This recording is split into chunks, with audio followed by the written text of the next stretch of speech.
Hi hello, it's me your friend and welcome back to my YouTube channel. എൻ്റെ പ്രിയ സുഹൃത്തുക്കളെ, കഴിഞ്ഞ കുറേ ദിവസങ്ങളായിട്ട് മനസ്സിനെ വേദനിപ്പിക്കുന്ന കുറേ ന്യൂസുകളാണ് കേൾക്കുന്നത്. എല്ലാം നമ്മുടെ സഹോദരിമാരുടെയാണ് കേട്ടോ. അതുകൊണ്ട് തന്നെയാണ് ഇപ്പോൾ ഈ ഒരു വീഡിയോ ചെയ്യാമെന്ന് വിചാരിച്ചത്. അതിനു മുമ്പ് തന്നെ കുറച്ച് ഫ്രണ്ട്സിൻ്റെ റിക്വസ്റ്റും ഉണ്ടായിരുന്നു, ഈ വീഡിയോ ഇങ്ങനെ ഒരു സബ്ജക്റ്റ് ഒന്ന് ചെയ്ത് നോക്കാമോ എന്നുള്ളത്. ഈ വീഡിയോയിലൂടെ ആർക്കെങ്കിലുമൊക്കെ ഒരു ഉപകാരം ഉണ്ടാവുന്നെങ്കിൽ, ആരെങ്കിലുമൊക്കെ ഒന്ന് മാറി ചിന്തിക്കുന്നുണ്ടെങ്കിൽ അതൊരു വലിയ കാര്യം തന്നെയല്ലേ. അപ്പോൾ വീഡിയോയിലേക്ക് പോകുന്നതിന് മുമ്പ് എൻ്റെ ഈ ചാനൽ ആദ്യമായിട്ട് കാണുന്ന എൻ്റെ കൂട്ടുകാരൊന്ന് സപ്പോർട്ട് ചെയ്യാൻ മറക്കല്ലേ. ഒരു വീട്ടിൽ ഒരച്ഛനും അമ്മയ്ക്കും ഒരു പെൺകുഞ്ഞ് ജനിക്കുന്നത് മുതൽ അത് പ്രായപൂർത്തിയാകുന്നത് വരെ, അല്ലെങ്കിൽ മറ്റൊരാളുടെ കൈകളിൽ ഏൽപ്പിക്കുന്നത് വരെ അച്ഛൻ്റെ അമ്മയുടെ ഉള്ളിൽ ഒരു തീയാണ്.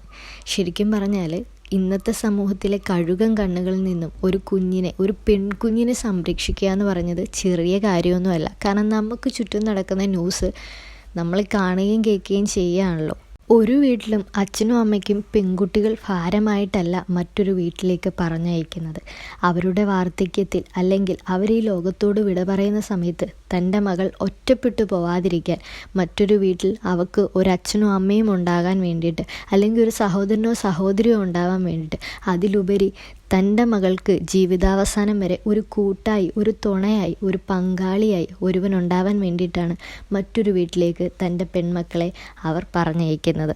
അതുപോലെ തന്നെയാണ് ഈ പെൺകുട്ടി മറ്റൊരു വീട്ടിലേക്ക് ചെന്ന് കയറുമ്പോൾ വളരെ പ്രതീക്ഷയോടെ ആയിരിക്കും അവൾ ജീവിതത്തെ പറ്റിയിട്ട് ചിന്തിക്കുന്നത്. പക്ഷേ പകുതി വഴിയിൽ ജീവിതം അവസാനിപ്പിക്കേണ്ടി വരിക, അല്ലെങ്കിൽ ഈ ലോകത്തിൽ നിന്ന് തന്നെ പോകേണ്ടി വരുന്നൊരവസ്ഥ ഒന്ന് ആലോചിച്ച് നോക്ക്. എത്ര വേദനാജനകമായിരിക്കും, എന്തോരം വേദന സഹിച്ചിട്ടായിരിക്കും അങ്ങനെ ഒരു തീരുമാനത്തിലേക്ക് എത്തിപ്പെടുന്നത്. സഹോദരന്മാരെ, നിങ്ങൾ കല്യാണം കഴിക്കുമ്പോൾ ഒന്ന് ആലോചിക്കുക. കണ്ണിലെ കൃഷ്ണമണി പോലെ രാജകുമാരിയായി അവളെ നോക്കി വളർത്തിയ ഒരു അച്ഛനുണ്ടായിരുന്നു, കളിക്കൂട്ടുകാരി ഒരു അമ്മയുണ്ടായിരുന്നു, ചങ്ക് പറിച്ചു കൊടുക്കുന്ന സഹോദരങ്ങളുണ്ടായിരുന്നു. ഒരു നാടും വീടും ബന്ധുക്കളെയും എല്ലാം ഉപേക്ഷിച്ച് അവൾ നിങ്ങളുടെ വീട്ടിലേക്ക് വരുമ്പോൾ ഒരുപാടൊന്നും പ്രതീക്ഷിക്കുന്നില്ലെങ്കിൽ പോലും അല്പം സമാധാനവും സ്നേഹവും ആഗ്രഹിക്കുന്നതിൽ എന്ത് തെറ്റാണുള്ളത്? തൻ്റെ ഇഷ്ടങ്ങളെല്ലാം നടത്തി കൊടുത്തിരുന്ന, തൻ്റെ സ്വപ്നങ്ങളെല്ലാം സാക്ഷാത്കരിച്ചുകൊണ്ടിരുന്ന, തൻ്റെ ആഗ്രഹങ്ങൾക്കെല്ലാം ഒപ്പമുണ്ടായിരുന്ന ആ അച്ഛൻ്റെ അടുത്ത് നിന്നും ഭർത്താവിൻ്റെ അടുക്കലെത്തുമ്പോഴത്തേക്ക് അവിടെ ശരിക്കും അവളൊരു ഭിക്ഷക്കാരിയായിട്ട് മാറുകയാണ്. യാചിക്കുകയാണ്. തനിക്ക് ഒരു ഡ്രസ്സ് വേണമെങ്കിൽ പോലും, ഒരു ചെരുപ്പ് വേണമെങ്കിൽ പോലും, ഒരു കമ്മൽ വേണമെങ്കിൽ പോലും, എന്തിനേറെ പറയുന്നു, എല്ലാ മാസവും പെൺകുട്ടികൾക്ക് ഏറ്റവും ആവശ്യമുള്ള ഒരു പാഡ് വാങ്ങിക്കണമെങ്കിൽ പോലും ഭർത്താവിൻ്റെ മുമ്പിൽ കൈ നീട്ടി നിൽക്കേണ്ടി വരുന്ന ഒരു പെണ്ണിൻ്റെ അവസ്ഥ ഒന്ന് ആലോചിച്ച് നോക്കൂ. നിങ്ങൾക്ക് ഒരു നിമിഷം നിങ്ങളുടെ വീട് വിട്ട് മറ്റൊരു വീട്ടിലേക്ക് മാറി നിൽക്കാൻ പറ്റുമോ? ഒരു രാത്രിയിലേറെ മാറി നിൽക്കാൻ പറ്റുമോ? അതേസമയം തൻ്റെ ലൈഫ് ലോങ് ഇനി അവൾ നിൽക്കേണ്ടത് മറ്റൊരു വീട്ടിലാണെന്ന് അറിഞ്ഞുകൊണ്ട് ജീവിക്കുകയും അതിനുശേഷം ജീവിതത്തിലേക്ക് കടക്കുമ്പോഴുണ്ടാകുന്ന ദുരനുഭവങ്ങൾ കാരണം മനം നൊന്ന് ആത്മഹത്യ ചെയ്യുമ്പോൾ അവൾ ആ വീടുകളിലെ റൂമിനുള്ളിൽ രാത്രികളിൽ അനുഭവിച്ചിരുന്ന വേദന അത് എത്ര വലുതായിരിക്കും. ആൺകുട്ടികളെ, നിങ്ങൾ കല്യാണം അന്വേഷിച്ച് നടക്കുമ്പോൾ, അല്ലെങ്കിൽ ഒരു പെണ്ണിനെ അന്വേഷിച്ച് നടക്കുമ്പോൾ നിങ്ങൾക്ക് ആ പെൺകുട്ടിക്ക് വിദ്യാഭ്യാസം വേണമെന്ന് വാശി പിടിക്കുന്നത് എന്തിനാണ്? നിങ്ങളുടെ അടുക്കളയിൽ കിടന്ന് ജോലി ചെയ്യാനോ, നിങ്ങളുടെ അടുക്കളയിലെ പാത്രങ്ങൾ കഴുകാനോ, തറ തുടയ്ക്കാനോ, തുണി കഴുകാനോ ഒന്നും കൂടിയ വിദ്യാഭ്യാസത്തിൻ്റെ ആവശ്യമില്ല. അതിന് 10ാം ക്ലാസ്സിൻ്റെ ആവശ്യം പോലുമില്ല. ആൺ സുഹൃത്തുക്കൾ അന്വേഷിച്ച് നടക്കുന്ന, എനിക്ക് വളരെ സുന്ദരിയായിട്ടുള്ള ഒരു ഭാര്യയെ വേണം, എനിക്ക് നല്ല വിദ്യാഭ്യാസമുള്ള ഒരു ഭാര്യയെ വേണം. എന്തിനാണ് ഇങ്ങനെ വാശി പിടിക്കുന്നത്? നിങ്ങളുടെ വീട്ടിലെ ജോലികൾ ചെയ്യാൻ വിദ്യാഭ്യാസത്തിൻ്റെ ആവശ്യമില്ല. നിങ്ങളുടെ വീട്ടുകളിലെ ചുമരുകൾക്കുള്ളിൽ ഒതുങ്ങിക്കൂടാൻ ഒരിക്കലും സൗന്ദര്യത്തിൻ്റെ ആവശ്യവുമില്ല. അല്ലെങ്കിൽ സൗന്ദര്യം വേണമെന്ന് വാശി പിടിക്കുന്ന നിങ്ങൾ അവളെ മിസ് കേരളയാക്കാനോ, അല്ലെങ്കിൽ സിനിമയിൽ അഭിനയിക്കാനോ, മോഡലിംഗ് രംഗത്തോ വല്ലതും വിടുന്നുണ്ടോ? ഇല്ല. പിന്നെ എന്തിനാണ് ഇങ്ങനെ ആവശ്യമില്ലാതെ വാശി പിടിക്കുന്നത്? വാശി പിടിച്ച് നിങ്ങൾ നേടിയെടുത്ത് കൊണ്ടുപോയി നിങ്ങളുടെ വീട്ടുകളിലിട്ട് ഈ പെൺകുട്ടികളെ കുരുതി കൊടുക്കുകയാണ്. അങ്ങനെ എത്ര പെൺകുട്ടികൾ, അതും വെറുതെ വലിഞ്ഞു കയറി വന്നവരല്ല. തൻ്റെ അച്ഛൻ്റെ ഒരായുസ്സിലെ സമ്പാദ്യം മുഴുവൻ കൊടുത്ത്, സ്വർണമായും പണമായും കാറായും വലിയ വിലപിടിപ്പുള്ള സമ്മാനങ്ങളായും കൊടുത്ത് മറ്റൊരു വീട്ടിലേക്ക് പറഞ്ഞു വിട്ടിട്ട് പോലും കിട്ടിയത് കുറഞ്ഞു പോയി എന്ന കാരണത്താൽ ഇനിയും വേണം എന്ന ആർത്തിയാൽ സ്ത്രീധനമെന്ന് വിളിപ്പേരിട്ട്, സ്ത്രീയാണ് ധനം, അതിനെ മാറ്റി സ്ത്രീധനം എന്താണ് ഈ സ്ത്രീധനം എന്ന് നിങ്ങൾ ഉദ്ദേശിക്കുന്നത്? ഒരു പെൺകുട്ടീനെ നിങ്ങളിലേക്ക് കല്യാണം കഴിച്ച് തരുമ്പോൾ ലൈഫ് ലോങ് നിങ്ങളുടെ കൂടെ ജീവിക്കാൻ, നിങ്ങളുടെ വീട്ടുകാരുടെ കാര്യങ്ങൾ നോക്കി ജീവിക്കാൻ, നിങ്ങളുടെ കാര്യങ്ങൾ, നിങ്ങൾക്ക് ഒരു ആപത്ത് പറ്റിയ, നിങ്ങളൊന്ന് വയ്യാതെ കിടന്നാൽ എന്തെങ്കിലും ഒരു ആവശ്യത്തിൽ സുഖത്തിലും ദുഃഖത്തിലും നിങ്ങളോടൊപ്പം ജീവിക്കാൻ വേണ്ടി അവരുടെ മകളെ നിങ്ങൾക്ക് തരുന്നതിന് വിലയിടുന്ന പേരാണോ ഈ സ്ത്രീധനം എന്ന് പറയുന്നത്? ഇത്രയും പണവും സ്വർണവും ഒക്കെ കൊടുത്ത് അവൾ അവളുടെ വീട്ടിൽ ബാധ്യതയായിട്ടല്ല നിങ്ങളിലേക്ക് തരുന്നത്. അവളെ സുരക്ഷിതമായി അവളെ സംരക്ഷിക്കുമെന്ന് ഉറപ്പുണ്ടായിട്ടായിരിക്കും നിങ്ങൾക്ക് അവളെ തരുന്നത്. പകരം നിങ്ങൾ എന്താണ് ചെയ്യുന്നത്? നിങ്ങളുടെ വീട്ടിൽ കൊണ്ടിട്ട് അമ്മയ്ക്കും സഹോദരിക്കും നാത്തൂൻ പോര്, അമ്മായിമ്മ പോര്, വരുന്ന അമ്മാവൻ്റെ പോര്, ബന്ധുക്കളുടെ പോര്, നാട്ടുകാരുടെ പോര് എന്ന് വേണ്ട സകലതും സഹിച്ച ആ വീട്ടിൽ എങ്ങനെയെങ്കിലും ഭൂമിയോളം എന്ന് പറയാം, ഭൂമിയോളം ക്ഷമിച്ച് ജീവിച്ചിട്ട് പോലും ഇതെല്ലാം കഴിഞ്ഞ് ഭർത്താവിൻ്റെ പീഡനമാണ്. എല്ലാം അവൾ സഹിക്കും. പക്ഷെ ഭർത്താവിൻ്റെ പീഡനം എന്ന് പറയുമ്പോൾ തൻ്റെ ഏക ആശ്രയമാണ്, ആശ്വാസമാണ്. എത്ര വലിയ കൊടിയ വഴക്കുകളായിക്കോട്ടെ, എന്ത് വലിയ വിപത്തുകളായിക്കോട്ടെ, പക്ഷേ തൻ്റെ ഭർത്താവിൻ്റെ സൈഡിൽ നിന്നും ഞാനുണ്ട് നിൻ്റെ കൂടെ എന്ന് പറഞ്ഞാൽ തീരാവുന്ന പ്രശ്നങ്ങളെ ഏതൊരു പെൺകുട്ടിക്കും കാണും. ഒരു നേരത്തെ ചേർത്ത് പിടിക്കൽ, സ്നേഹത്തോടെയുള്ള ഒരു തലോടൽ, ഒരു കരുതൽ, ഇതൊക്കെ ആ കുട്ടി ആഗ്രഹിക്കുന്നുള്ളൂ. അത് കൊടുക്കുന്നതിന് പകരം വീട്ടുകാർക്കൊപ്പം ചേർന്നിട്ട് കുറഞ്ഞുപോയി, സ്ത്രീധനം കുറഞ്ഞുപോയി, അല്ലെ സൗന്ദര്യം കുറഞ്ഞുപോയി എന്നും പറഞ്ഞിട്ട് ആ പെൺകുട്ടിയെ നിരന്തരമായി പീഡിപ്പിക്കുന്നതിൻ്റെ ഫലമാണ് ഇന്ന് നമ്മൾ കണ്ട വിസ്മയയും ഉത്രജയും. ഏതുതരം റിലേഷൻഷിപ്പിലായാലും ഒരു ഡിറ്റാച്ച്ഡ് ലവ് തന്നെയാണ് എപ്പോഴും നല്ലത്. Attachment is A pain, detachment is A power. ഇപ്പോൾ പെൺകുട്ടികളെ സംബന്ധിച്ചിടത്തോളം ഉള്ള ഒരു പ്രശ്നം എന്താണെന്ന് വെച്ച് കഴിഞ്ഞാൽ, പെണ്ണ് കാണാൻ വരുന്നത് മുതൽ കല്യാണം ഉറപ്പിക്കുന്നത് വരെയുള്ള ആ ഒരു ഗ്യാപ്പിലുള്ള ഇവരോടുള്ള സംസാരത്തിൽ ഈ പെൺകുട്ടികൾ ഇവരിൽ ഓവർ അഡിക്ഷൻ ആവും. പിന്നെ ഇവരില്ലാതെ ജീവിക്കാൻ പറ്റില്ല. കല്യാണം കഴിഞ്ഞ് ഒരേ മനസ്സും ഒരേ ശരീരവുമായി മാസങ്ങൾ ജീവിക്കുന്നേ ഉണ്ടായിരിക്കത്തുള്ളൂ. പക്ഷെ ആ മാസങ്ങൾ കൊണ്ടിട്ട് ഇവരും തൻ്റെ പാർട്ട്ണറിൽ അഡിക്റ്റ് ആവുന്നു, ആത്മാർത്ഥമായി സ്നേഹിക്കുന്നു. അവർക്ക് വേണ്ടിയിട്ട് മരിക്കാൻ പോലും തയ്യാറായിട്ട് നിൽക്കുന്ന ഈ പെൺകുട്ടികളെയാണ് ഈ ആൺകുട്ടികൾ ചൂസ് ചെയ്യുന്നതെന്ന് വേണമെങ്കിൽ പറയാം. കാരണം തൻ്റെ പെൺമക്കളെ ഉപദ്രവിക്കുന്നു, അല്ലെങ്കിൽ ആ വീട്ടിൽ സമാധാനമില്ല എന്ന് കേൾക്കുമ്പോൾ സ്ത്രീധനം കുറഞ്ഞു പോയി, അപ്പോൾ ഉള്ളതും കൂടെ വിറ്റുപെറുക്കി അച്ഛനും അമ്മയും കൊണ്ടു കൊടുക്കും. അപ്പോൾ അവരവിടെ ചൂസ് ചെയ്തുകൊണ്ടിരിക്കുകയാണ്. ശരിക്കും ഇതാണോ ഒരു ജീവിതം? പെൺകുട്ടികൾ ഒരിക്കലും ഒരു കളിപ്പാട്ടമല്ല. നിങ്ങളെപ്പോലെ തന്നെ മജ്ജയും മാംസവും വികാരവും വിചാരവും എല്ലാം ഉള്ള ഒരു മനുഷ്യനാണ്. അവരുടെ മനുഷ്യഹൃദയം നോവുന്നത് പോലെ നിങ്ങൾക്ക് നോവുകയുമില്ല. എത്ര ആൺകുട്ടികൾ ആത്മഹത്യ ചെയ്ത കഥകളുണ്ടാവും? കാണില്ല. കല്യാണം കഴിക്കാൻ പെണ്ണ് തിരക്കി നാട് മുഴുവനും നടന്നിട്ട് പെണ്ണിന് മൂക്കിൽ 2 ദ്വാരമുണ്ട്, ചിരിക്കുമ്പോൾ പല്ല് കാണാം, ഉറങ്ങുമ്പോൾ കണ്ണടയ്ക്കും മുതലായ കുറ്റങ്ങളും പാസ്സാക്കി ചായയും പലഹാരവും ഒക്കെ വെട്ടി വിഴുങ്ങിയിട്ട് ഒടുവിൽ ഏതോ വീട്ടിലെ അച്ഛൻ്റെയും അമ്മയുടെയും രാജകുമാരിയായി ജീവിക്കുന്ന, ജീവിതത്തെപ്പറ്റി ഒരുപാട് പ്രതീക്ഷകളുള്ള ഒരു പെണ്ണിനെ വില പറഞ്ഞ് കച്ചവടം ഉറപ്പിക്കുന്നു. ആ കച്ചവടത്തിൻ്റെ പേരാണ് കേട്ടോ ഇപ്പോഴത്തെ കല്യാണം എന്ന് പറയുന്നത്. പോരാഞ്ഞിട്ടോ കല്യാണം കഴിഞ്ഞു പഠിപ്പിക്കാം, ജോലിക്ക് വിടാം, ഗൾഫിലേക്ക് കൂടെ കൊണ്ടുപോകാം എന്നൊക്കെയുള്ള നടക്കാത്ത വാഗ്ദാനങ്ങളും കൂടെ കൊടുക്കും. എന്നിട്ടോ സ്വന്തം ഭാര്യയെ, തൻ്റെ ഇണയെ, തൻ്റെ കുഞ്ഞുങ്ങൾക്ക് അമ്മയാകേണ്ടവളെ പോറ്റാൻ അവളുടെ പാവം തന്തയെ പിഴിഞ്ഞ് പൊന്നായും പണമായും എണ്ണി മേടിച്ച് താലി എന്നൊരു കുരുക്കിൽ തളച്ച് അവളെ സ്വന്തം വീട്ടിൽ അമ്മായിയമ്മ നാത്തൂന്മാരുടെ പോരിന് ഇടയിലേക്ക് കൊണ്ട് തള്ളിക്കൊടുക്കും. ഇതിൻ്റെയും പേരാണ് കല്യാണം. എന്നിട്ട് എന്താ സംഭവിക്കുന്നത്? മോന് ഏതെങ്കിലും ഒരു പെണ്ണ് കിട്ടിയാൽ മതിയെന്ന പ്രാർത്ഥനയുമായി നടന്ന ചില തള്ളമാർ പെണ്ണൊരുത്തി വന്നു കയറുമ്പോഴേക്കും തുടങ്ങും സൂക്കേട്. പിന്നെ തൊടുന്നതും പിടിക്കുന്നതും എല്ലാം കുറ്റം. മിണ്ടിയാലോ അഹങ്കാരി, മറുപടി കൊടുത്താൽ നിഷേധി. അങ്ങനെ വിളിപ്പേരുകളും ഓരോന്നോരോന്നായി ചാർത്തി കൊടുക്കും. ആദ്യ ദിവസം തന്നെ തുടങ്ങും പൊന്നിൻ്റെ കണക്കെടുപ്പ്. ഭാര്യയും ഭർത്താവും ഒന്ന് അടുത്തിരുന്നാൽ സ്വന്തം മോൻ പെൺകോന്തൻ. എന്തൊക്കെയാണല്ലേ! ഇനി ഈ പെൺകുട്ടി സ്വന്തം വീട്ടിലേക്കൊന്ന് പോകാനിറങ്ങിയാലോ കാലുവേദന, മുട്ടുവേദന, തലവേദന, ഇല്ലാത്ത സൂക്കേടെല്ലാം അപ്പോഴവർക്കുണ്ടാവും. എന്നിട്ട് അവിടെ കൊണ്ട് തീരുവോ? പുതുപ്പെണ്ണിനെ കാണാനെന്നും പറഞ്ഞുകൊണ്ട് 5-6 അയൽക്കാരായ കൊച്ചമ്മമാർ വരും. അയ്യോ, ഇത്ര സ്വർണ്ണമേ കിട്ടിയുള്ളൂ, പെണ്ണിന് നിറമില്ലല്ലോ, പഠിപ്പ് എന്തോരം ഉണ്ട്, ജോലി ഉണ്ടായിരുന്ന കുട്ടിയാണോ, എന്തൊക്കെ അറിയണം. ഇങ്ങനെയുള്ള സംസാരങ്ങൾ ചെന്ന് അവസാനിക്കുന്നതോ ഈ അമ്മായിയമ്മയുടെ മനസ്സിൽ കുറേ വിഷം തുപ്പിയിട്ടിട്ടായിരിക്കും ഇവർ പോകുന്നത്. ഈ വിഷം ഇവരുടെ ഉള്ളിലിട്ട് ഇല്ലാത്ത കുറ്റവും കുറവും പറഞ്ഞ് ഈ പെണ്ണിനെ മാനസികമായിട്ട് അവർ തളർത്താൻ നോക്കും. തൻ്റെ മകനൊരു പങ്കാളി വേണം, അവസാനം വരെ ഒരു കൂട്ട് വേണമെന്ന് ആഗ്രഹിച്ച അമ്മായിയമ്മ പിന്നീട് ഒരു വില്ലത്തി പരവേശത്തിലേക്ക് മാറുകയാണ്. പിന്നീട് ആ വീട്ടിൽ അരങ്ങേറുന്നത് അവസാനം കൊണ്ടെത്തിക്കുന്നതോ ഈ മരുമകളുടെ മരണത്തിലേക്കും. ഈ സമയത്തെല്ലാം ഒപ്പം ചേർത്ത് നിർത്തേണ്ടവൻ പോലും അവർക്കൊപ്പം കൂടി കുറ്റം പറയുമ്പോൾ, സ്വർണത്തിന് കണക്കെടുക്കുമ്പോൾ, നിറത്തിൻ്റെ പേരിൽ ആക്ഷേപിക്കുമ്പോൾ പെൺകുട്ടികളുടെ സമനില തെറ്റും.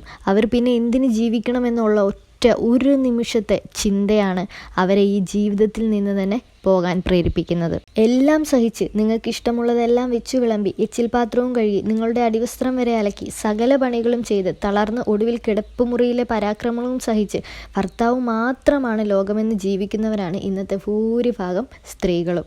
നിറത്തിൻ്റെ പേരിൽ, സമ്പത്തിൻ്റെ പേരിൽ, സൗന്ദര്യത്തിൻ്റെ പേരിൽ, സ്ത്രീധനത്തിൻ്റെ പേരിൽ കുറ്റപ്പെടുത്തുമ്പോൾ, നിങ്ങൾ അവളെ വേദനിപ്പിക്കുമ്പോൾ ഒന്ന് ആലോചിക്കും മക്കളെ, മനുഷ്യനാണ് അവളും. ഒന്ന് ആലോചിച്ച് നോക്കുവാൻ സുഹൃത്തുക്കളെ, നിങ്ങളെ ആരെങ്കിലും നിർബന്ധിച്ചോ ഞങ്ങളുടെ വീട്ടിലൊരു പെൺകുട്ടിയുണ്ട് നിങ്ങൾ വന്ന് കല്യാണം കഴിക്കണമെന്ന്? ഇല്ലല്ലോ. നിങ്ങളുടെ സ്വന്തം ഇഷ്ടപ്രകാരം നിങ്ങൾ വന്ന് കണ്ട് ഇഷ്ടപ്പെട്ട് കല്യാണം കഴിച്ച് കൊണ്ടുപോകുന്ന ഒരു പെൺകുട്ടിയാണ്. നിങ്ങളുടെ അമ്മ നിങ്ങൾക്ക് വേണ്ടി സ്വന്തം ജീവൻ പകുത്തു നൽകുന്നത് പോലെ തന്നെയാണ് ഈ കുട്ടി. അവളുടെ ജീവിതമാണ് നിങ്ങൾക്ക് പകുത്തു നൽകുന്നത്. ഒരു വിവാഹം കൊണ്ട് തൻ്റെ മാതാപിതാക്കളെയും കൂടപ്പിറപ്പുകളെയും വീടിനെയും നാടിനെയും മറന്ന് പുതുജീവിതത്തിലേക്ക് കാലെടുത്തു വയ്ക്കുമ്പോൾ തൻ്റെ നഷ്ടങ്ങളൊക്കെയും സ്നേഹമായി തിരികെ കിട്ടാൻ അവൾ ആഗ്രഹിക്കുന്നത് തൻ്റെ നല്ല പാതിയുടെ ഒരു സമീപനം മാത്രമാണ്. അവളുടെ പ്രാണൻ എന്ന് വിശ്വസിക്കുന്ന നിങ്ങൾ അവൾക്കൊപ്പമുണ്ടെങ്കിൽ അവൾ സന്തോഷവതിയാണ്. അവൾക്ക് നിങ്ങളുടെ പണമോ പ്രതാപമോ ഒന്നും തന്നെ വേണ്ട. അവൾ നിങ്ങളുടെ സ്നേഹവും ഒരിത്തിരി സംരക്ഷണവും മാത്രമാണ് ആഗ്രഹിക്കുന്നത്. ചില ഭർത്താക്കന്മാരിൽ ഒരു കുഞ്ഞ് ജനിച്ചു കഴിഞ്ഞാൽ മാറ്റങ്ങൾ സംഭവിക്കുന്നത് കാണുന്നത്, സ്വഭാവം അടിമുടി അങ്ങ് മാറുകയാണ്. ഒരു കുഞ്ഞ് ജനിച്ചു കഴിയുമ്പോൾ തൻ്റെ ഭാര്യയോടുള്ള ഇഷ്ടം കുറയുന്നത് എങ്ങനെയാണ്? തൻ്റെ കുഞ്ഞിനാണ് അവൾ ജന്മം നൽകിയിരിക്കുന്നത്. അതാദ്യം നിങ്ങൾ ഓർക്കുക. നിങ്ങൾ ആ കുഞ്ഞിനെ അവളെയും ഒരുപോലെ സംരക്ഷിക്കേണ്ട സമയത്ത് അവളെ മാറ്റി നിർത്തപ്പെടുമ്പോൾ അവൾ എങ്ങനെ ജീവിക്കണം എന്ന് കൂടി നിങ്ങൾ ഒന്ന് ആലോചിച്ച് നോക്കണം. നിങ്ങൾ കൊടുക്കണം. നിങ്ങൾ കൊടുത്താൽ മാത്രമേ അവൾക്ക് മുന്നോട്ട് ജീവിക്കാൻ പറ്റത്തുള്ളൂ. നിങ്ങളുടെ സംരക്ഷണം ഉണ്ടെങ്കിൽ മാത്രമേ അവൾക്ക് മുന്നോട്ട് നീങ്ങാൻ പറ്റത്തുള്ളൂ. ഈ പ്രതീക്ഷകളെല്ലാം അവസാനിക്കുമ്പോഴാണ് അവൾ ഈ ലോകത്തോട് വിട പറയാൻ ഒരുങ്ങുന്നത്. സുഹൃത്തുക്കളെ, നിങ്ങളോട് പറയുകയാണ്, നിങ്ങൾ കല്യാണം കഴിച്ചു കഴിഞ്ഞാൽ നിങ്ങളുടെ മരണം വരെ, അല്ലെങ്കിൽ നിങ്ങളുടെ ജീവിത അവസാനം വരെ നിങ്ങൾക്കൊപ്പം നിങ്ങളുടെ ജീവിത പങ്കാളി മാത്രമേ കാണൂ. നിങ്ങളൊന്ന് വീണ് കിടന്നാൽ പോലും നിങ്ങൾക്കൊരു ആശ്വാസമാകാൻ നിങ്ങളുടെ ജീവിത പങ്കാളി മാത്രമേ കാണൂ. നിങ്ങൾ അവളെ തള്ളി പറയുമ്പോൾ 100 വട്ടം ആലോചിക്കുക. ഒരു ശ്വാസമെടുപ്പിൽ മാത്രമാണ് നമ്മളുടെ ഓരോരുത്തരുടെയും ജീവിതം. ആ ഒരു ശ്വാസമെടുപ്പ് നിലച്ചു കഴിഞ്ഞാൽ നമ്മൾ ആരുമില്ല. ഇന്ന് കാണുന്ന ഞാൻ പോലും നാളെ ചിലപ്പോൾ ഉണ്ടാവണമെന്നില്ല. അതുകൊണ്ട് വാശിയും വൈരാഗവും വിദ്വേഷവും എല്ലാം മറന്ന് നിങ്ങളുടെ ഇണയെ, നിങ്ങളുടെ പങ്കാളിയെ സ്നേഹിക്കുക, ചേർത്ത് പിടിക്കുക. നിങ്ങളുടെ ഒരു ചേർത്ത് പിടിക്കൽ മാത്രം അവരുടെ ജീവിതം ഒതുങ്ങി പോകുന്നുണ്ടെങ്കിൽ അവരാണ് നിങ്ങളുടെ ലോകം. ഇനി എൻ്റെ പെൺ സുഹൃത്തുക്കളോടാണ്, നിങ്ങൾക്ക് ഒരു ബന്ധത്തിലും നിങ്ങൾ അടിമപ്പെട്ടു പോകരുത്. അത് ഭാര്യ ആയിക്കോട്ടെ, സുഹൃത്തായിക്കോട്ടെ, ലവർ ആയിക്കോട്ടെ, ആരും തന്നെ ആയിക്കോട്ടെ. നിങ്ങൾ കാണിക്കുന്ന ആത്മാർത്ഥ പ്രണയം അപ്പുറത്തെ സൈഡിൽ നിന്ന് കിട്ടുന്നില്ല എങ്കിൽ, ഒരു പരിധി എത്തുമ്പോൾ നിങ്ങൾ അവരെ അവോയ്ഡ് ചെയ്യുന്നുണ്ടെങ്കിൽ നിങ്ങൾക്ക് ഹീൽ ചെയ്യാൻ വളരെ ബുദ്ധിമുട്ടായിരിക്കും. ആദ്യം പഠിച്ചൊരു ജോലി മേടിക്കുക. ഏതൊരു ബന്ധത്തിൻ്റെ അടിസ്ഥാനം ഇന്ന് പണമാണ്. പണമുള്ളിടത്തേ സ്നേഹമുള്ളൂ. അതുകൊണ്ട് എൻ്റെ പെൺ സുഹൃത്തുക്കൾ ഇനിയെങ്കിലും പക്വതയോടെ ചിന്തിക്കുക. ഒരു ഗ്ലാസ് ചായ കുടിക്കാൻ വരുന്ന ഒരുത്തനെ പാർട്ട്ണറായിട്ട് അംഗീകരിക്കേണ്ടി വരുമ്പോൾ നിങ്ങളുടെ ജീവിതമാണ് അവിടെ നിങ്ങൾ ബലിയർപ്പിക്കുന്നത്. ആ ജീവിതത്തിൽ നിങ്ങൾക്ക് ജീവിച്ച് കരകയറാൻ പറ്റുന്നില്ലെങ്കിൽ നിങ്ങൾ ആത്മഹത്യ ചിന്തിക്കുന്നതിന് പകരം അതേ വ്യക്തിയുടെ മുമ്പിൽ നന്നായിട്ട് ജീവിച്ച് കാണിച്ചു കൊടുക്കാം എന്നുള്ളൊരു ആത്മവിശ്വാസം ഉണ്ടാക്കിയെടുക്കുക എന്നതാണ് ആദ്യം പെൺകുട്ടികൾ ചെയ്യേണ്ടത്. അതുപോലെ തന്നെ ഈ പെൺകുട്ടികളെ പറഞ്ഞയക്കുന്ന മാതാപിതാക്കൾ അവൾക്ക് അവിടെ ഒരു ബുദ്ധിമുട്ടുണ്ടെങ്കിൽ നിങ്ങൾ ഉറപ്പായും അവളെ തിരിച്ചു വിളിക്കുക. മകളെ, നീ ഇങ്ങി വാ, നിന്നെ വേണമെങ്കിൽ പഠിപ്പിക്കാം, അല്ലെങ്കിൽ നീ ജോലിക്ക് പോ എന്നൊരു ആത്മവിശ്വാസം ആ കുട്ടിക്ക് കൊടുത്തു കഴിഞ്ഞാൽ ഒരു പെൺകുട്ടികളും മരണത്തെപ്പറ്റി ചിന്തിക്കുകയില്ല. സ്ത്രീധനത്തിൻ്റെ പേരിൽ പല പെൺകുട്ടികളും മരണപ്പെട്ടെന്ന് കേൾക്കുമ്പോൾ ഒന്ന് ആലോചിച്ച് നോക്കൂ. ഒരച്ഛനും അമ്മയും തൻ്റെ ആയുസ്സിൽ അധ്വാനിച്ചുണ്ടാക്കിയത് മൊത്തം ഈ പെൺകുട്ടിക്ക് കൊടുത്ത് മറ്റൊരു വീട്ടിലേക്ക് പറഞ്ഞയക്കുകയാണ്. തൻ്റെ പെൺകുട്ടി ആ വീട്ടിൽ സുരക്ഷിതമായിരിക്കുമെന്ന് വിചാരിച്ച്. അതൊരു ഗിഫ്റ്റാണ്. ആ വീട്ടിലൊരു ബുദ്ധിമുട്ടുണ്ടാകുമ്പോൾ, അല്ലെ ഈ പെൺകുട്ടിക്കും അതിൻ്റെ ഭർത്താവിനും എന്തെങ്കിലും ഒരു ബുദ്ധിമുട്ടുണ്ടാകുമ്പോൾ അവർക്കത് ഓവർകം ചെയ്യാൻ വേണ്ടിയിട്ട് കൊടുക്കുന്ന ഒരു ഗിഫ്റ്റാണ്. അത് കിട്ടിയത് കുറഞ്ഞു പോയെന്ന് പറഞ്ഞ് കൂടുതൽ പിടിച്ചു വാങ്ങാനും കൈയിട്ട് വാങ്ങാനും ശ്രമിക്കുമ്പോൾ നിങ്ങളൊന്ന് ആലോചിക്കുക, ഒരച്ഛൻ്റെയും അമ്മയുടെയും ജീവിത അവസാനം വരെയുള്ള അധ്വാനമാണത്. നിങ്ങൾക്കൊരു പെൺകുട്ടിയെ നോക്കാൻ കഴിവില്ലെങ്കിൽ നിങ്ങൾ കല്യാണം കഴിക്കാതെ ഇരിക്കൂ. ദയവ് ചെയ്തൊരു പെൺകുട്ടിയുടെ ജീവിതം, ഒരു കുടുംബത്തിൻ്റെ ജീവിതം ഇല്ലാതാക്കുന്നത് എന്തിനാണ്? അല്ലെങ്കിൽ നിങ്ങളൊരു ഫിനാൻഷ്യൽ സ്റ്റേബിൾ ആയതിനു ശേഷം മാത്രം കല്യാണം കഴിക്കൂ. അല്ലെങ്കിൽ ആ പെൺകുട്ടിയെ കല്യാണം കഴിച്ച് കൊണ്ടുവന്നതിന് ശേഷം അവളെ കൂടെ ജോലിക്ക് വിട്ടിട്ട് നല്ല രീതിയിൽ ജീവിക്കാൻ ശ്രമിക്കൂ. ഇനിയും ഇതുപോലെയുള്ള പെൺകുട്ടികൾ, 100 കണക്കിന് പെൺകുട്ടികൾ ഇനിയും പല വീടുകളിലായി കഷ്ടത അനുഭവിച്ച് വളരെ ബുദ്ധിമുട്ടി ഒന്ന് സംസാരിക്കാൻ പോലും പറ്റാതെ ഇതേ സിറ്റുവേഷൻ അനുഭവിച്ച് ജീവിക്കുന്നവരുണ്ട്. ഇതൊരു ഓർമ്മപ്പെടുത്തൽ മാത്രമാണ്. ഇനി ഒരു പെൺകുട്ടിക്കും ഈ ഒരു ദുരവസ്ഥ ഉണ്ടാവാതിരിക്കട്ടെ. ഇനി ഒരു പെൺകുട്ടി ആത്മഹത്യയെപ്പറ്റി ചിന്തിക്കാതിരിക്കട്ടെ. നിങ്ങൾക്ക് പറ്റുന്നില്ല എങ്കിൽ നിങ്ങൾ അവിടെ നിന്നും ഇറങ്ങിപ്പോരുക. നമുക്ക് ഈ ലോകം വിശാലമാണ്. നമ്മൾ കണ്ടിട്ടില്ല, ഈ ലോകത്തിൻ്റെ ഒരു വശം അത്രമേ നമ്മൾ കണ്ടിട്ടുള്ളൂ. നമുക്ക് ജോലി ചെയ്ത് സ്വന്തം കാലിൽ ജീവിക്കാൻ പറ്റുമെങ്കിൽ എന്തിനാണ് ദൈവം ദാനമായി തന്ന ഒരു ജീവിതം നമ്മൾ വെറുതെ ഒരാൾക്ക് വേണ്ടിയിട്ട് ഇല്ലാതാക്കുന്നത്? നമുക്ക് മാത്രമേ നഷ്ടമുള്ളൂ. ഓപ്പോസിറ്റ് നിൽക്കുന്ന പാർട്ട്ണർക്ക് ഒരു നഷ്ടവും സംഭവിക്കുന്നില്ല. സ്നേഹമുണ്ടെങ്കിൽ സ്നേഹം തിരിച്ചു കൊടുക്കുക. ആരിലും ഓവർ അറ്റാച്ച്ഡ് ആവാതിരിക്കുക. കുറച്ചൊക്കെ സെൽഫിഷ് ആവുന്നത് കൊണ്ട് തെറ്റില്ല. ദിനം പ്രതി ആത്മഹത്യകൾ കൂടി വരുന്നതുകൊണ്ട് മാത്രമാണ് ഈ ഒരു സബ്ജക്റ്റ് പറയണമെന്ന് തോന്നിയത്. ഇനിയും ഇതുപോലെയുള്ള ദുരവസ്ഥകൾ ഉണ്ടാവാതെ ഇരിക്കട്ടെ. സ്ത്രീധനത്തിൻ്റെ പേരിലും സൗന്ദര്യത്തിൻ്റെ പേരിലുമൊക്കെ നിങ്ങൾ ആക്ഷേപിക്കുമ്പോൾ നിങ്ങൾക്കും ഇതൊക്കെ താൽക്കാലികമാണെന്ന് മാത്രം വിശ്വസിക്കുക. പ്രായമാകും, നിങ്ങളുടെ ശരീരവും ചുളുങ്ങും, ഈ സൗന്ദര്യം നഷ്ടപ്പെടും. അപ്പം നിങ്ങളുടെ പാർട്ട്ണറെ നിങ്ങൾ വേദനിപ്പിക്കുമ്പോൾ ഒരു നിമിഷം ഒന്ന് ആലോചിക്കുക, നാളെ നമുക്കും എന്തും സംഭവിക്കാം. ആർക്കെങ്കിലുമൊക്കെ ഈ വീഡിയോ ഉപകാരപ്രദമാകുമെന്ന് പ്രതീക്ഷിക്കുന്നു. ഇപ്പോൾ തന്നെ പിണങ്ങിയിരിക്കുന്നവർ നിങ്ങളുടെ പങ്കാളിയെ വിളിക്കുക, ആശ്വസിപ്പിക്കുക, നിങ്ങൾ സ്നേഹിക്കുക. സ്നേഹം കൊടുത്താലേ സ്നേഹം തിരിച്ചു കിട്ടൂ. ഇനിയിപ്പോൾ ഒരു കുഞ്ഞുണ്ടായി കഴിഞ്ഞാലോ, അപ്പോൾ ഇവർ ചിന്തിക്കുന്നത് വേറൊരു രീതിയിലാണ്. ഒരു കുഞ്ഞുണ്ടായാലോ, ഇനി അവളെല്ലാം സഹിച്ച് കിടന്നോളും, ഇട്ടേച്ച് പോകില്ല എന്നുള്ളൊരു മെൻറ്റാലിറ്റിയാണ്. പിന്നെ എന്തും കാണിക്കാമെന്നുള്ളൊരു രീതിയിലേക്ക് മാറും. ശരിക്കും ഇത് ആരുടെ കുഞ്ഞാണ്?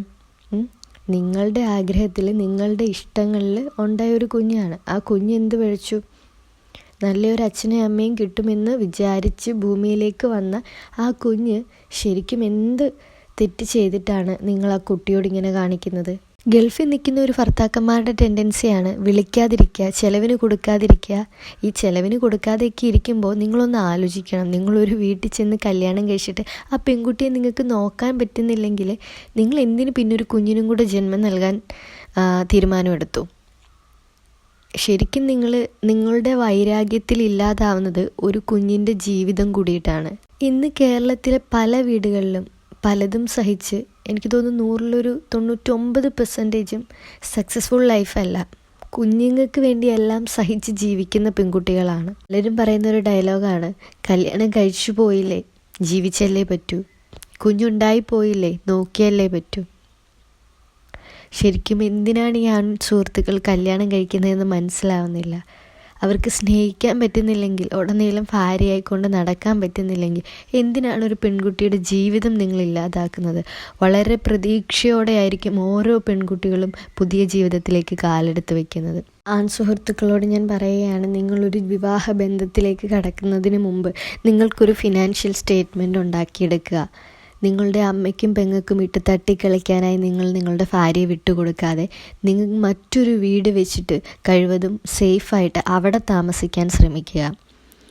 പണം ഉണ്ടാക്കുന്നതിനിടയ്ക്ക് ജീവിക്കാൻ നിങ്ങൾ മറന്നു പോകരുത്. ഇനി പെൺകുട്ടികളോട്, നിങ്ങളൊരു വിവാഹത്തിലേക്ക് കടക്കും മുമ്പ് നിങ്ങൾ സ്വന്തം കാലിൽ നിൽക്കുക. പഠിച്ചൊരു ജോലി മേടിച്ചതിന് ശേഷം മാത്രം വിവാഹത്തെ പറ്റിയിട്ട് ചിന്തിക്കുക. വീട്ടുകാരുടെ നിർബന്ധത്തിന് വഴങ്ങുന്നതിന് മുമ്പ് വീട്ടുകാരെ പറഞ്ഞ് മനസ്സിലാക്കാൻ നിങ്ങൾ മാക്സിമം ശ്രമിക്കുക. ഇനിയും കല്യാണം കഴിച്ചിട്ടില്ലാത്ത എൻ്റെ സഹോദരിമാരോട് എനിക്ക് ആകെ പറയാവുന്ന ഒരു ഉപദേശം, വിവാഹമല്ല ഫസ്റ്റ് പ്രയോറിറ്റി, ഒരു ജോലിയാണ്. അതുകൊണ്ട് നന്നായി പഠിക്കുക, സ്വന്തമായിട്ടൊരു ജോലി, സ്വന്തം കാലിൽ നിൽക്കുക, ഒരു ഫിനാൻഷ്യൽ സ്റ്റെബിലിറ്റി ഉണ്ടായതിന് ശേഷം മാത്രം കല്യാണം കഴിക്കുക. അപ്പോൾ നിങ്ങൾക്കെതിരെ ആരും തിരിഞ്ഞു നിന്ന് സംസാരിക്കത്തില്ല, വിരൽ ചൂണ്ടത്തില്ല, കുറ്റപ്പെടുത്തത്തില്ല. അഥവാ നിങ്ങൾ ആ വിവാഹബന്ധത്തിൽ ഒന്ന് തകർന്നു പോയാൽ കൂടിയും സ്വന്തം കാലിൽ നിങ്ങൾക്ക് തല ഉയർത്തിപ്പിടിച്ച് നിൽക്കാൻ പറ്റും. ഇനിയും ഇവിടെ മറ്റൊരു പെൺകുട്ടി കൂടി സ്ത്രീധന പീഡനത്തിനോ സൗന്ദര്യമില്ലായ്മയ്ക്കോ കുറ്റപ്പെടുത്തലിനോ ആക്ഷേപത്തിനോ അല്ലെ ഭർത്തൃപീഡനത്തിനോ ഇരയായി മരിക്കാതിരിക്കട്ടെ. എൻ്റെ സുഹൃത്തുക്കളെ, നിങ്ങൾക്ക് നിങ്ങളുടെ വിവാഹ ജീവിതത്തിൽ പിടിച്ചു നിൽക്കാൻ പറ്റുന്നില്ല എങ്കിൽ, നിങ്ങൾ തളർന്നു പോകുന്നുണ്ടെങ്കിൽ, നിങ്ങൾക്ക് ഒട്ടും അക്സെപ്റ്റ് ചെയ്യാൻ പറ്റാത്ത ഒരു ബന്ധമാണെങ്കിൽ നിങ്ങൾ അവിടെ നിന്നും പിന്തിരിഞ്ഞ് നടന്നോളൂ. ഒരിക്കലും നിങ്ങൾ ആത്മഹത്യയെപ്പറ്റി ചിന്തിക്കരുത്. ലോകം വലുതാണ്, ജോലി സാധ്യതകൾ ഏറെയുണ്ട്, നിങ്ങൾക്ക് എന്തായാലും പിടിച്ചു നിൽക്കാൻ പറ്റും. എൻ്റെ സഹോദരങ്ങളോടാണ് പറയുന്നത്, നിങ്ങൾ നിങ്ങളുടെ ഭാര്യനെ ഇടിച്ചു താഴ്ത്തുമ്പോഴും കുറ്റപ്പെടുത്തുമ്പോഴും മറ്റുള്ളവരുടെ മുമ്പിൽ വെച്ച് കളിയാക്കുമ്പോഴും നിങ്ങൾ ഒന്ന് മാത്രം ചിന്തിക്കുക. ഒരു നിമിഷത്തെ തോന്നലിലായിരിക്കും ആ ഒരു പെൺകുട്ടി ആത്മഹത്യയെപ്പറ്റി ചിന്തിക്കുന്നത്. ആത്മഹത്യ ചെയ്ത ശേഷം നിങ്ങൾക്ക് എന്താണ് ലഭിക്കുന്നത്? ഒന്നെങ്കിൽ ജയിൽവാസമായിരിക്കാം, പിന്നീട് പരിഹാസം, ഇറങ്ങി നടക്കാൻ പറ്റാത്ത അവസ്ഥ. മറിച്ച് എല്ലാം മറന്ന് നിങ്ങൾ നിങ്ങളുടെ പങ്കാളിയെ ഒന്ന് സ്നേഹിച്ച് നോക്കിയാൽ, അല്ലെങ്കിൽ ഒന്ന് ചേർത്ത് പിടിച്ചാൽ അവിടെ നല്ലൊരു കുടുംബ ജീവിതമാണ്, നിങ്ങളുടെ കുട്ടിക്ക് നല്ലൊരു അമ്മയാണ്, നിങ്ങൾക്ക് നല്ലൊരു ഭാര്യയാണ് കിട്ടുന്നത്. അതുകൊണ്ട് പ്രശ്നങ്ങൾ പരസ്പരം പറഞ്ഞ് പരിഹരിച്ച് മുന്നോട്ട് പോകുന്നതല്ലേ ഏറ്റവും നല്ല. അല്ല, ഒട്ടും നിങ്ങൾക്ക് രണ്ടുപേർക്കും പറ്റുന്നില്ലെങ്കിൽ സമാധാനപരമായി പറഞ്ഞ് നിങ്ങൾ രണ്ടുപേരും പിരിയാൻ നോക്കുക. ഒരാളെ ആത്മഹത്യയിലേക്ക് തള്ളിവിടുന്നതാണോ ചങ്കൂറ്റം? അതിനുവേണ്ടിയാണോ നിങ്ങളൊരു കുട്ടീനെ കല്യാണം കഴിച്ച് നിങ്ങളുടെ വീട്ടിലേക്ക് കൊണ്ടുവന്നത്? ഒന്ന് ചിന്തിച്ച് നോക്കൂ. ഈ വീഡിയോ ആർക്കെങ്കിലുമൊക്കെ ഉപകാരപ്രദമാവട്ടെ. ഒരുപാട് പ്രതീക്ഷയോടെ ഒരു റിലേഷൻഷിപ്പ് സ്റ്റാർട്ട് ചെയ്തിട്ട് അല്ലെങ്കിൽ ഒരു ജീവിതത്തിലേക്ക് കാലെടുത്ത് വെച്ചിട്ട് അതൊരു ടോക്സിക് റിലേഷൻഷിപ്പാണെന്ന് അറിയുമ്പോൾ, ഓപ്പോസിറ്റ് നിൽക്കുന്ന ആളൊരു ടോക്സിക് പേഴ്സൺ ആണെന്ന് അറിയുമ്പോൾ ഉണ്ടാകുന്ന ഒരു മാനസിക വേദന ഉണ്ടല്ലോ, ഇതിനൊക്കെ പുറമെ ഒന്ന് ഉറങ്ങാനോ അല്ലെങ്കിൽ ഒന്ന് കഴിക്കാനോ പറ്റാതെ എത്രയോ പെൺകുട്ടികൾ ഒരു വളരെ നിസ്സഹായ അവസ്ഥയിൽ പല വീടുകളിലും കഴിഞ്ഞുകൂടുന്നുണ്ട്. ഓപ്പോസിറ്റ് നിൽക്കുന്ന ആൾക്ക് ഇതെല്ലാം വളരെ നിസ്സാരമായിരിക്കും. ഇവിടെ ഈ പെൺകുട്ടികൾ കരഞ്ഞ് ഉരുകി തീരുന്ന സമയത്ത് അതിന് കാരണമായ ആൾക്കാർ ചിലപ്പോൾ ഹാപ്പി ആയിട്ട് നടക്കുന്നുണ്ടായിരിക്കും. അനാവശ്യമായി ചീത്ത വിളിക്കുക, അനാവശ്യമായി കുറ്റപ്പെടുത്തുക, ബോഡി ഷെയ്മിങ് നടത്തുക, അങ്ങനെ നിരവധി കുത്തുവാക്കുകൾ കൊണ്ട് നിറയുമ്പോൾ പല പെൺകുട്ടികളും തിരഞ്ഞെടുക്കുന്ന ഒരു ഓപ്ഷൻ മാത്രമാണ് ഈ ആത്മഹത്യ. അതിനപ്പുറത്തേക്ക് അവർ ചിന്തിക്കുന്നില്ല എന്തെന്നുള്ളത്. അവിടെ ചില കുഞ്ഞുങ്ങൾക്ക് അമ്മയായിരിക്കും നഷ്ടമാകുന്നത്. ഇങ്ങനെയൊക്കെ സഹിച്ച് ജീവിച്ച് തീർക്കേണ്ടതാണോ ശരിക്കും നിങ്ങളുടെ ഈ ജീവിതം? നിങ്ങൾക്ക് മുന്നിൽ വിശാലമായ ഒരു ലോകമുണ്ട്. ഒന്ന് മാറി ചിന്തിക്കാനുള്ള ഒരു സാമാന്യ ബുദ്ധി കാണിച്ചാൽ തന്നെ നിങ്ങളുടെ ജീവിതം രക്ഷപ്പെടും. അതിനു പകരം നിങ്ങൾ ഈ ആത്മഹത്യ എന്തിനു തിരഞ്ഞെടുക്കുന്നു എന്നാണ് മനസ്സിലാവാത്തത്. ഞാനും സംസാരിക്കാനും ഒരുപാട് ബാക്കിയുണ്ട്. കാരണം അത്രമാത്രം പ്രശ്നങ്ങൾ വിവാഹ ജീവിതത്തിൽ അനുഭവിക്കുന്ന ഒരുപാട് സുഹൃത്തുക്കളെ ഇന്ന് എനിക്കറിയാം. പല രീതിയിൽ പ്രശ്നങ്ങൾ കേൾക്കുമ്പോൾ സത്യം പറഞ്ഞാൽ ചങ്ക് പൊട്ടിപ്പോവാറുണ്ട്. ജീവിക്കാൻ വേണ്ടി കഷ്ടപ്പെടുന്ന, ഒരു രാത്രി തള്ളി നീക്കാൻ പ്രയാസപ്പെടുന്ന ഒരുപാട് സുഹൃത്തുക്കളെ ഇന്ന് എനിക്കറിയാം. പലരുടെയും വിവാഹ ജീവിതം എന്ന് പറയുന്നത് ഒരു ഞാണിൽമേൽ കളിയാണ്. എവിടെ വെച്ച് വേണമെങ്കിലും പൊട്ടിപ്പോകാവുന്നൊരവസ്ഥ. മനോഹരമായ സന്തോഷകരമായ നല്ലൊരു ജീവിതം എല്ലാവരുടെയും ജീവിതത്തിൽ ഉണ്ടാവട്ടെ എന്ന് ഞാൻ ആത്മാർത്ഥമായി പ്രാർത്ഥിക്കുന്നു. നിങ്ങൾ പരസ്പരം വഴക്ക് കൂടുമ്പോൾ നിങ്ങളുടെ കുഞ്ഞുങ്ങളുടെ മുഖം ഒന്ന് ആലോചിച്ചാൽ തന്നെ പകുതി പ്രശ്നങ്ങളും ഇല്ലാതെയാവും. പരസ്പരം നന്നായിട്ട് സംസാരിക്കുക. കമ്മ്യൂണിക്കേഷൻ ഇല്ലാതെ വരുമ്പോഴും പ്രശ്നങ്ങൾ കൂടി വരികയാണ്. ആർക്കെങ്കിലുമൊക്കെ ഈ വീഡിയോ ഉപകാരപ്രദമാകുമെന്ന് പ്രതീക്ഷിക്കുന്നു. അപ്പോൾ എൻ്റെ ഈ വീഡിയോ നിങ്ങൾക്ക് ഇഷ്ടപ്പെട്ടാൽ നിങ്ങൾ മറ്റുള്ളവരിലേക്ക് മസ്റ്റായിട്ട് ഷെയർ ചെയ്ത് കൊടുക്കുക. ആർക്കെങ്കിലുമൊക്കെ ഉപകാരപ്രദമാവട്ടെ. അപ്പോൾ മറ്റൊരു വീഡിയോയുമായി വീണ്ടും കാണാം. ബൈ.